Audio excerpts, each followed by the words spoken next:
Okay, let's talk about some cons.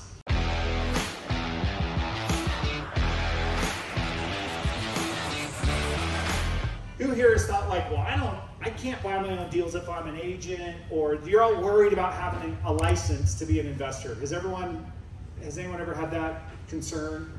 Hear it all the time. Yeah, you hear it all the time. Yep. So I don't think I've always had mine, so it's always, but if you're gonna do something shady, you're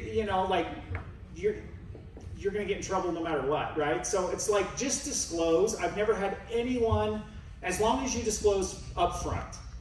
Nothing looks good if you're kind of coming back door and you're like, oh, I forgot to tell you I'm an agent. Then they'll think you're trying to pull one over on them or something like that. But if you just disclose from day one that you're an agent, like I did on that Park City deal, like I'm an agent, I've never had an issue with it at all. And if you're going to be dishonest, you're going to be dishonest, right? So if you're going to be, so don't worry about that. Christina. Can you be fined even if you're not an agent?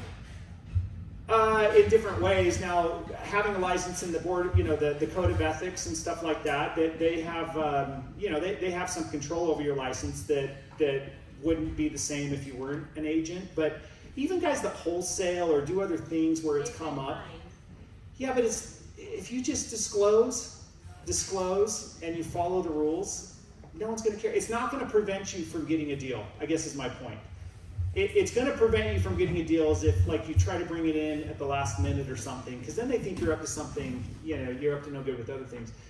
The other benefit is, like, why reinvent the wheel? Like, well, sometimes people say a con is like, you can't use a fancy contract or something. Like, the MLS forms, the state-approved forms, they will do everything you want it to do. You might just have to write an addendum with some specific language. So I don't think you need to overthink like paperwork and stuff like that. The state forms are great, and anything custom that you need to put in there, you put in an addendum.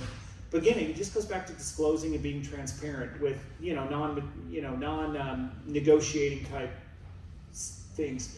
And then, do you have any more liability by having a license? Kind of goes back to the just disclosure. I mean, yeah, you might do something with your license that might get you in trouble with the board of realtors that wouldn't get you in trouble if you didn't have a license, but I don't know, like, just be honest, be moral, ethical, and legal. If you're moral, ethical, and legal, you're going to be fine.